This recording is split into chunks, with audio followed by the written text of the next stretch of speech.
To fully understand Goatman, I think that we need to go over his mythological counterparts.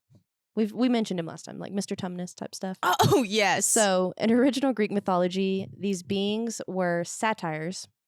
They could be like centaurs too, I think is another word for them. Oh, But, okay. Satyr is what I got the most of. It was Satyr. Oh, okay. I was really confused because Yeah, I'm not thinking like- is- satire, like is like this it's a satire? joke. Yeah. Yeah. And that's, so I kind of started, I even Googled that today. Is it? Where is the saying, is this satire from? And it wouldn't really give me the answer I was looking for, but I was wondering if it came from all of this, because as you'll learn in just a moment. Okay. So, in original Greek mythology, these beings were depicted as handsome young men with features more similar to a horse.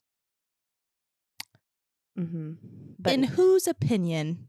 they had like long tails and everything. Like they were depicted more with horse-like features, so like horse tails rather than like a goat tail.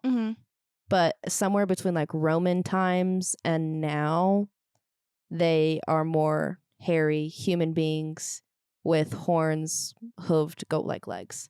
So somewhere between Greek mythology and like Roman mythology, they transpired into goats. And as you'll learn, some stories say that they actually are more sheep. Like Goatman is actually not Goatman, he's sheep man. Sheep man, basically. Yeah, it doesn't sound as scary. No, because I feel like Goatman is more tied to like whenever you watch the movie Insidious and it's like the devilly goat man type thing sewing. Yeah, the or whatever. creepy thing with the big Horns. old head and the horns. Yeah. Yeah. Or even Sabrina, the not the Teenage Witch, but the Chilling Adventures of Sabrina. The signing the black book, like the devil is like in that whole thing. He's like a giant kind of like goat man guy. That checks out. Yeah. So he's just, I don't know. He's transpired. But back in those days, it looked something more like Mr. Tumnus out of Narnia. So a nice little small, like a satire is not necessarily this 7 foot tall, small boy, scary goat man. Yeah. He was more of this little cuddly looking, curly headed. Yeah. Yeah. Cunt-headed ninny muggin. That's what just came to mind when you said that. But they were known for their love of music, dance, and wine, and they were normally tied to the Greek goddess Dionysus, and she was like the goddess of wine, music, fun, stuff like that. But they're known for being more playful, mischievous, and lustful in nature. Okay. And so they're more fun, like known for being like, it seems like fun, not like mean or scary or creepy, but just like cute, like Mr. Tumnus. And I even think, I do not remember Narnia. I have not watched it in a long time. But does he not end up being a little bit of a trickster at the end? Does he not play some sort of little trick? Does he not? Yeah.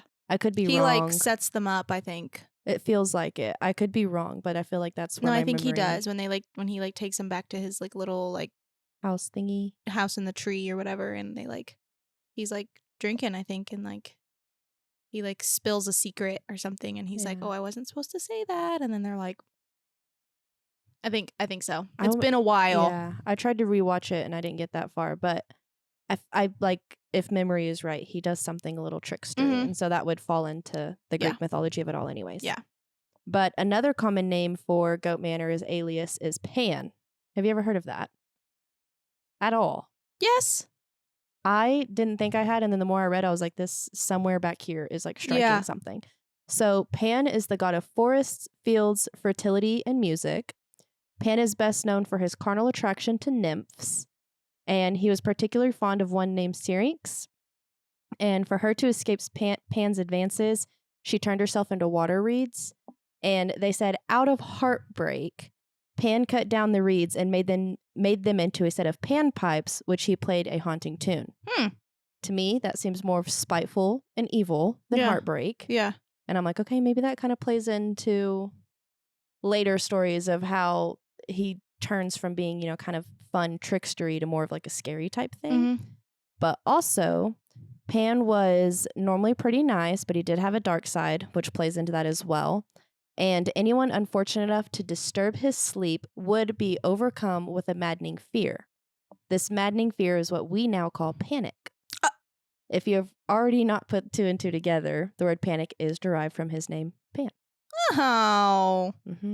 Interesting. Isn't that weird? Yeah. So Pan's ability to induce panic is supposedly what turned the tide in the battle between the gods of Mount Olympus and the Titans.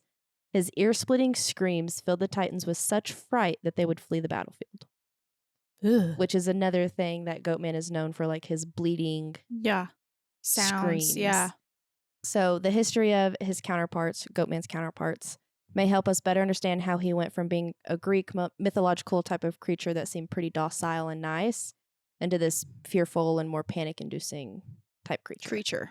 So I could see like the screams if you wake him up and make him mad, or even just like the mischievous part of it. A lot of the stories, Goatman seems to just kind of be like tricking people. But I still don't know how he went from like this small, nice seeming creature to 7 feet tall, scary, evil guy. Yeah. I'm not really sure where that derives from, but a lot of people don't look at the history of him. Well, it's some deep lore there, I'm pretty sure. And I think that's probably where a lot of the stories are probably pretty rooted out of history.